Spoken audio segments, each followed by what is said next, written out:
오케이, 롯데야 사익동 오리지널 아이고 롯데야의 우피입니다. 안녕하십니까. 네, 오늘 1월 27일 인사드리고요. 스프링캠프 명단이 발표가 됐는데 그와 동시에 아쉬운 부상 소식이 또 들려왔어요. 네, 이인복 선수가 팔꿈치 뼈조각 수술로 인해 가지고 5월에서 6월 정도에 복귀가 예상된다는 또 소식이 있었고요.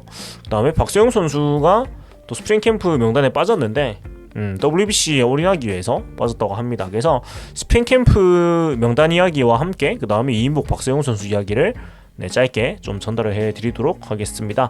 자, 먼저 스프링캠프 명단이 발표가 됐는데요. 뭐 다 보이시는 것과 같이 선수 47명, 코칭 스태프 13명이 이렇게 발표가 됐고 2월 1일부터 3월 7일까지 35일 동안 스프링캠프가 실시가 된다고 합니다. 그리고 신인 선수로는 김민석 선수와 일단은 내야수 좌타 김민석 선수와 자완 투수 이태현 선수가 신인으로서 이제 포함이 되었습니다. 그래서 1차 캠프는 2월 1일 8시 30분 오전에서 김해에서 괌으로 이동해서 19일까지 괌 대대도 및 파세오 야구장에서 4일 휴식 하루 훈련 4일 훈련 하루 휴식 일정으로 캠프 체력 및 기술 훈련을 병행을 한다고 하고 2차 캠프는 2월 19일에 일단 귀국을 한 다음에 2월 20일에 오전 10시 10분 인천공항편을 통해서 오키나와를 거쳐서 이시가키 섬으로 이동한다고 하고 이시가키 섬은 제가 앞 방송에 잠깐 얘기를 했었는데 대만 거의 옆에 있는 섬입니다. 예, 대만 거의 옆에 있는 섬이고 그 다음에 선수단은 26일에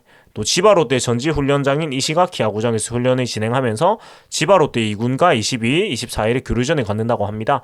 사실 이 이시가키로 가는 거는 지바롯데와 함께 훈련을 하고 교류전을 하기 위해서 가는 건데 이것이 우리 팀만 할 수 있는 하나의 메리트이기 때문에 또 시바롯데라는 좀 더 선진 야구를 하는 팀의 그런 노하우를 많이 배워왔으면 좋겠고 그 다음에 3차 캠프는 27일 월요일에 이제 오키나와 본섬으로 이동을 해서 3월 7일까지 구시카와 야구장에서 KBO 리그 팀들과 6번의 경기, 연습 경기를 통해서 희정강을 끌어올리고 인천공항으로 귀국을 하는 일정이라고 하고 앞에 말씀드렸지만은 투수와 2부 야수조 등 24명은 1차 캠프지로 조기 출국해서 자유훈련을 진행 중에 있는 상황이 되겠습니다.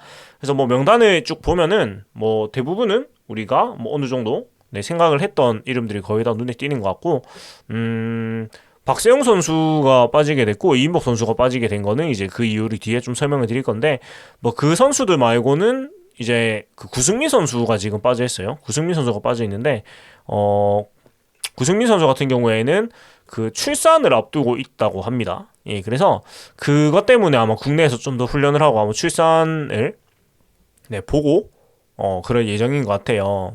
그래서 그 정도의 그런 이슈들이 있는 상황이 되겠습니다. 그런 상황이고 이어가지고 이제 이인복 선수 소식을 조금 전달해 드릴 텐데 일단은 27일에 이제 구단 관계자는 금일 오전 이인복이 오늘이네요. 오늘 오전 이인복이 우측 팔꿈치 뼈조각 제거 수술을 받았고 무난히 잘 받았고 5월에서 6월 정도에 복귀를 예상하고 있다고 합니다. 이인복 선수가 지난 시즌의 성적을 좀 보면은 이랬습니다. 지난 시즌 성적이 이랬는데 26경기 출장에서 23경기 선발에 나가서 9승 9패 1홀드 126.2이닝 소화해서 4.29의 평균 자책을 기록을 했고 보이넷 30개, 사구가 4개 그러니까 4사구 34개, 삼진 71개를 잡으면서 훌륭한 이제 볼 선비를 보여줬고 FIP가 3.64로서 평균 자책보다 낮았고 그 다음에 WAR도 1.59 훌륭한 성적을 보여줬다고 말을 할 수가 있는데 지난 시즌 전반기에 굉장히 좋았거든요. 전반기에만 8승을 거뒀는데 좀 볼게요. 어디 보자. 상황별로 날짜별로 날짜별로 아니고 상황별로 봐야죠. 예, 이렇게 보면은 어디 보자. 전반기에는 8승 7패 1홀드 93.1이닝 그 다음에 평균 자책이 3.66이었고 후반기에는 1승 2패 33.1이닝 5.67 평균 자책 기록하면서 후반기에 좀 꺾인 모습을 보여줬어요. 아무래도 체력적인 문제가 아니었을까. 왜냐면 이렇게 이인복 선수가 많은 이닝을 던져본 적이 없기 때문에 아마 그랬지 않나 싶고 그 다음에 나머지 부분은 근데 또 고무적인 거는 보이넷이나 삼진 비율이 딱히 떨어지거나 하진 않았어요. 전 후반기가 비교해봤을 때. 그리고 제가 조금 미리 살펴봤는데 어떤 득점권 상황이나 주자 있을 때나 없을 때나 이인복 선수는 크게 기복 없이 비슷한 성적을 기록을 했었어요. 이게 장점이라면 장점이고 단점이라고 굳이 꼽자면 이제 위기 상황에서 그 위기를 탈출하기 위해서 어떤 전력 투구를 하거나 뭐 그런 거가 없는 스타일이라는 거예요. 제가 항상 얘기를 하지만 이인복 선수는 구위형 투수가 아니고 맞춰 잡는 투수이기 때문에 어떤 위기 상황에서 맞춰 잡아야 된다는 게 어떻게 보면은 핸디캡이기도 하거든요. 그렇다 보니까 뭐 꾸준하게 뭐 상황에 따라 크게 기복이 없는 걸 수도 있는데 뭐 위기 상황에서 사실 약한 투수들도 많으니까요. 뭐 최소한 나쁘진 않은 것 같습니다. 물론 위기 상황에서 더 잘하면 더 좋겠지만 뭐 아무튼 좋은 성적을 냈었는데 아무튼 팔꿈치에 조금 탈이 나면서 조금 쉬어가게 되었어요. 근데 사실은 토종 선발진이 이렇게 되면서 약간 또 비게 되었어요. 일단 박세용 선수 다음을 이인복 선수로 일단은 생각을 하고 있었는데 다들 이인복 선수가 비게 되면서 일단은 나균환 선수가 가장 먼저 기회를 받는다고 쳤을 때 그 뒤에 있는 사람들이 뭐 나균환, 서준원, 김진욱 이 정도가 이제 기다리고 있는데 하지만 여기 한현희 선수가 저희가 합류를 하면서 사실 뭐 한현희, 나균환 이렇게 일단 생각을 하고 들어갈 수가 있다는 거는 굉장히 다행인 것 같아요. 그리고 사실 뭐 5월, 6월 정도의 복귀를 예상하고 있다고 하는데 물론 지금이 1월 말이니까 뭐 충분히 시간이 좀 여유가 있긴 합니다만은 일단 이런 수술을 하고 나면 조금 여유 있게 생각하는 게 좀 좋다고 생각하거든요. 그래서 막 급하게 복귀시키는 것보다 뭐 속 편하게 생각하면은 전반기는 사실상 아웃이다 이렇게 생각을 하고 그 전력을 구상하는 편이 더 운영하기가 쉬울 것 같아요. 왜냐면 작년에 특히 뭐 김원중 선수가 5월에 바로 복귀를 했었는데 그때 사실은 조금 성급하게 복귀를 한 느낌이 있었거든요. 급하게 복귀를 하다 보니까 사실은 김원중 선수도 전반기 내내 좋지가 않았고 최준용 선수도 오히려 이제 역할을 바꾸면서 좀 혼란이 생기면서 부진을 좀 같이 했었는데 그런 부분들이 있을 수가 있기 때문에 만약에 뭐 나균환, 한현희 선수가 뭐 선발진에 들어가서 잘하고 있으면은 굳이 급하게 막 그걸 바꾸려고 할 건 없는 것 같아요. 이인복 선수도 천천히 이제 다시 돌아오면 될 것 같고 그다음에 서준원, 김진욱 선수 등등 일단은 이렇게 하고 보니까 두 자리를 두고 4명이 경쟁하는 구도가 되었습니다. 한현희, 나균환, 서준원, 김진우 이렇게 경쟁하는 구도가 됐는데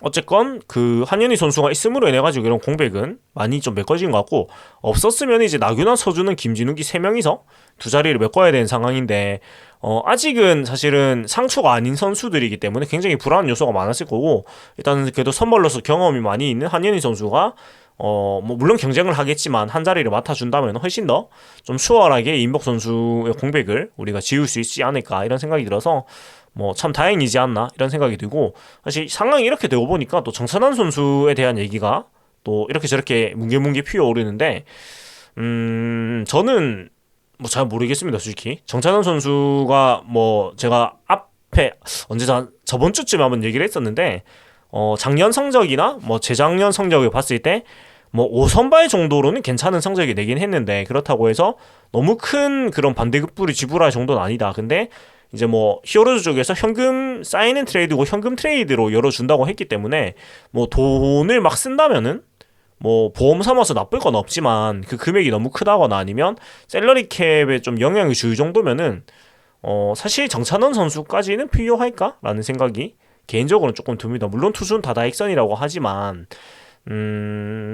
뭐 서준원, 김진욱 선수도 있기 때문에 사실은 지금 두 자리에 4명이 경쟁을 하는 셈이니까 막 여유가 없는 건 아니긴 하거든요. 그리고 사실 작년 하반기에 서준원 선수를 생각해보면 정찬원 선수보다 못하진 않기 때문에 물론 뭐 보여준 게 차이가 있긴 합니다만은 그러니까 그거죠. 정찬원 선수가 어떤 우리 팀이 더 한 단계 올라가는 성적을 내는데 어떤 뭐 마스터키 이런 느낌은 아니잖아요.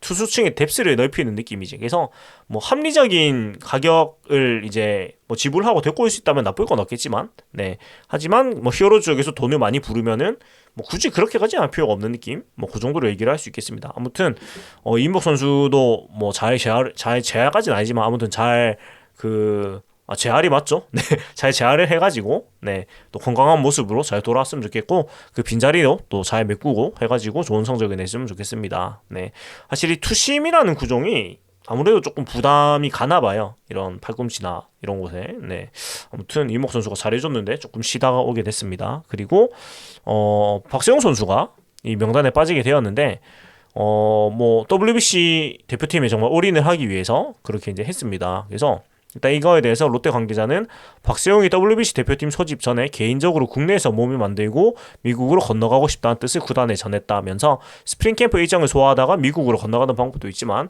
이동 간 선수 피로도와 효율성, 박세웅의 확고한 의지 등을 고려해서 뜻을 수용하기로 했다고 전달을 했습니다. 그래서 WBC 대표팀은 6월 14일 미국 애리조나주 투손에서 소집이 되고 뭐 24일에 대부분의 선수들이 이제 건너간 상태인데 박세웅 선수가 그러면은 그 다른 선수들에 비해 가지고 2월 14일까지 있는 거니까 한 3주 정도 이제 국내에서 좀 더 훈련을 하다가 바로 미국으로 넘어갈 예정이다. 이렇게 얘기를 할 수가 있겠습니다. 그렇게 할 수가 있겠고 그리고 캠프에는 안 가지만 일단 최대한 좋은 컨디션을 만들 수 있도록 상동구장에서 훈련을 도와주기로 했고 구단에서는 박세웅은 2군 선수들, 퓨처 선수들과 함께 WBC 대표팀 준비를 한다고 합니다.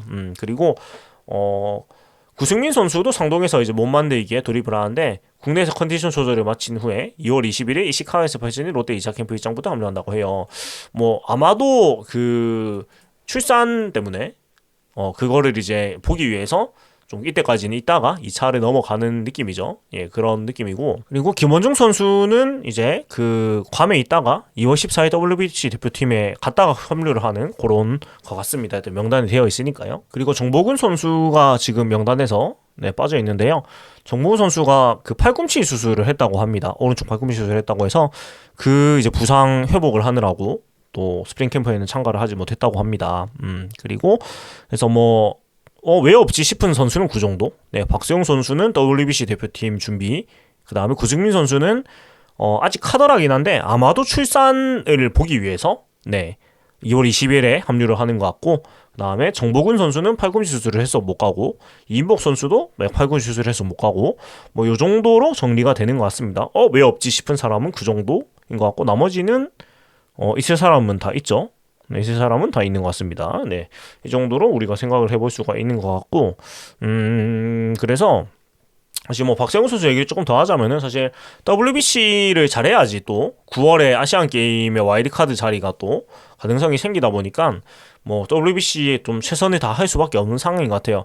좀 아쉽죠 사실. 우리 팀 입장에서는 지난 시즌 전반기가 워낙에 좋았는데 그 아시안 게임이 코로나 때문에 밀리는 바람에 그때 사실 그대로 작년에 열렸으면은 아마도 와일드카드에 발탁됐을 것 같은 상황이었거든요. 근데 그때 이제 아시안 게임이 연기가 되면서 박세웅 선수도 급격히 동기가 사라지면서 하반기에 굉장히 많이 좀 부진을 했던 것도 있고 한데, 사실은 조금 올 시즌이 이렇게 보면 좀 걱정되는 것도 사실 있긴 해요. 왜냐면 WBC 때 이렇게 100%로 어떻게 보면 100% 이상으로 맞춰가지고 준비를 한 상태로 시즌에 들어가는 거기 때문에 사실은 WBC 때에 초점에 맞춰서 투수가 준비를 한다는 게 물론 국가대표이기 때문에 그래야 되겠지만 이제 자팀 입장에서는 조금 염려가 되는 것도 없지 않아 있긴 하거든요. 근데 박세웅 선수는 이제 배수진이기 때문에, 왜냐면은 이게 물론 이제 병력의 의무는 무조건 해야 되지만 사실 박세웅 선수의 야구 인생에서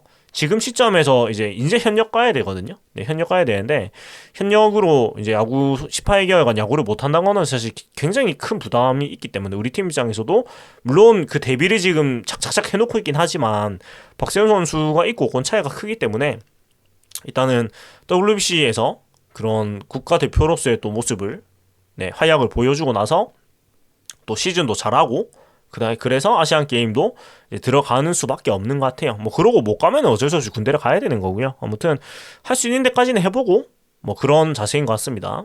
그래서 똑같은 비슷한 또래고 똑같이 대표팀 간의 김우현 선수는 군대를 바로 갔다 왔기 때문에 이런 문제에서 좀 자유로운 것 같아서 반대로 생각해보면은 지금 우리 팀의 어린 선수들을 거의 1년차, 2년차 때 군대를 바로바로 보내는 게 얼마나 현명한지 좀 반대로 좀 알 수가 있는 것 같아요. 박수영 선수도 진작에 갔다 왔으면은 이런 상황이 안 생겼을 때, 물론 진작에 갔다 왔으면 지금의 실력이 없을 수도 있겠지만 아무튼 참 군대 문제는 힘든 것 같습니다. 운동선수한테.